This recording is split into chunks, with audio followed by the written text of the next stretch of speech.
அனைவருக்கும் என் வணக்கம். கடந்த 2 மாதங்களாக சமூக வலைதளங்களில் ஆயிரக்கணக்கான இளைஞர்கள் நான் அரசியலுக்கு வர வேண்டும் என்று தங்களுடைய விருப்பத்தை, வேட்கையை வெளிப்படுத்தி வருகிறார்கள். அதனை ஒட்டி ஆதரவு திரட்டுகின்ற வகையில் பேரணி நடத்துகிறார்கள், கூட்டங்களை எல்லாம் ஏற்பாடு செய்கிறார்கள் என்று நான் ஊடகங்கள் வாயிலாக அறிய வருகிறேன். இளைஞர்களுடைய இந்த விருப்பம், இந்த வேட்கை, இந்த ஆதரவு திரட்டக்கூடிய இந்த முயற்சி அவர்கள் என் மீது அளப்பரிய நம்பிக்கை கொண்டிருக்கிறார்கள் என்பது மட்டுமல்ல, அவர்கள் தமிழ்நாட்டை, தமிழ் சமூகத்தை உளமாற நேசிக்கிறார்கள் என்பதற்கு இது சான்றாக அமைகின்றன என்றுதான் நான் கருதுகிறேன். எனவே இத்தகைய முயற்சிகளை மேற்கொள்ளக்கூடிய இந்த இளைஞர்களுக்கு நான் சொல்லுவது எல்லாம், இவர்கள் நீங்கள் விரும்பக்கூடிய இந்த அரசியலில் நேர்மை, தூய்மை, இந்த அரசு நிர்வாகத்தில் ஊழலற்ற தன்மை, இவைகளை உருவாக்க வேண்டும் என்கின்ற எண்ணம் உயர்வானதுதான்.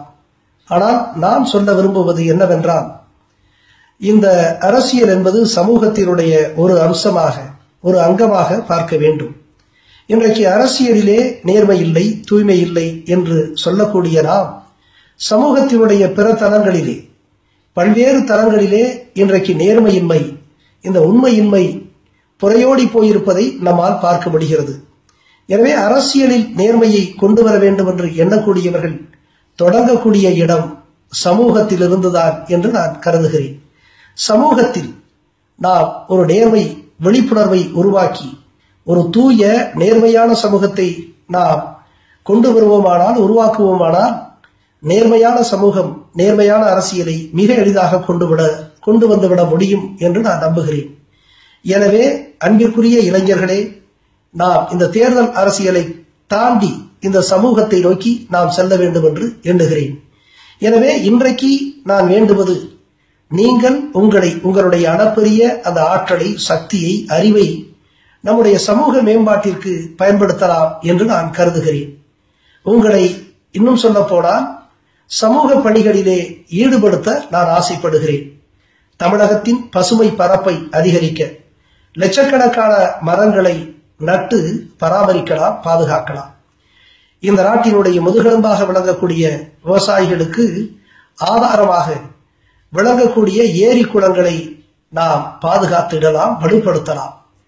நம்முடைய தமிழ்நாட்டில் இருக்கக்கூடிய நதிகள், அவை போற்றப்பட வேண்டிய, பாதுகாக்க வேண்டிய செல்வங்கள், அவைகளை நாம் பாதுகாக்கக்கூடிய நடவடிக்கைகளிலே ஈடுபடலாம்.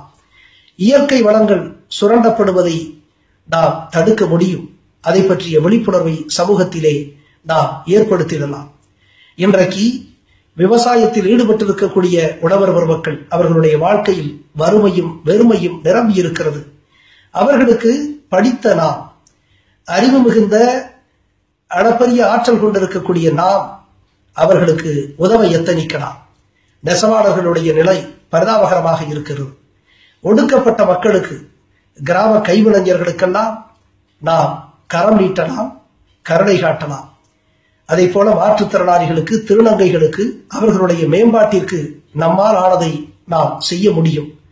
அதே போல பேரிடர், இயற்கை சீற்றங்கள், இவைகளால் பாதிக்கப்பட்டவர்களுக்கு நாம் உதவ முன்வரலாம். இப்படி சொல்லிக்கொண்டே போகலாம். ஏன், நம்முடைய ஊரக பகுதிகளிலே இருக்கக்கூடிய அரசு பள்ளிகள், தமிழ் வழியிலே படிக்கக்கூடிய இந்த மாணவ செல்வங்கள், ஏழை குழந்தைகள், இவர்களுடைய ஆற்றலை, ஆங்கில ஆற்றலை, விஞ்ஞான ஆற்றலை அதிகப்படுத்த படித்த நாம் அவர்களுக்கு உதவிடலாம், வழிகாட்டலாம். இப்படி சொல்லிக்கொண்டே போகலாம். எனவே ஆக்கப்பூர்வமான சட்டத்திற்குட்பட்ட இத்தகைய சமூக பணிகளிலே நீங்கள் உங்களை ஈடுபடுத்திக் கொள்ளலாம். எனவே தேர்தலை தாண்டிய, தேர்தல் அரசியலை தாண்டிய இத்தகைய ஆக்கப்பூர்வமான சமூக பணிகளை நீங்கள் செய்கிற பொழுது இந்த சமூகம் ஒரு மேம்பட்ட சமூகமாக மாறும். ஏன், இந்த வருகின்ற 2016 சட்டமன்ற தேர்தலில் இந்திய தேர்தல் ஆணையம் ஒரு கண்ணியமான தேர்தலை நடக்க, நேர்மையான தேர்தலை நடத்தினது எத்தனிக்கிறது.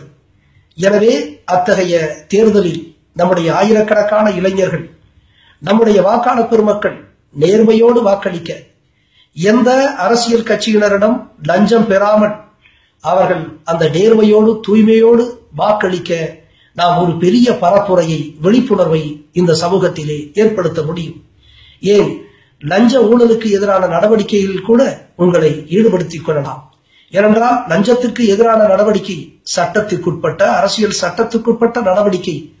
அத்தகைய நடவடிக்கைகளிலே நீங்கள் ஈடுபடலாம். விழிப்புணர்வை நம்முடைய சமூகத்திலே நீங்கள் கொண்டு வர முடியும். இப்படி நீங்கள் இந்த சமூகத்தை நோக்கி நீங்கள் பாடுபடுகின்ற பொழுது, விழிப்புணர்வை ஏற்படுத்துகின்ற பொழுது, இந்த சமூகம், தமிழ் சமூகம் ஒரு நேர்மையான, ஒரு மேம்பட்ட சமூகமாக அது மாறும்.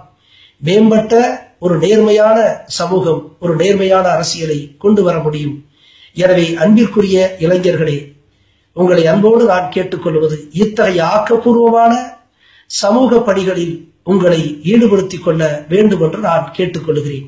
நீங்கள் மாநில அளவிலோ மாவட்ட அளவிலோ செயல்படலாம். உங்களுடைய இந்த ஆக்கப்பூர்வமான செயல்பாடுகளுக்கு துணையாக நான் நிற்பேன். நானே இத்தகைய பணிகளில் உங்களோடு சேர்ந்து நான் ஆற்ற தயாராக இருக்கிறேன்.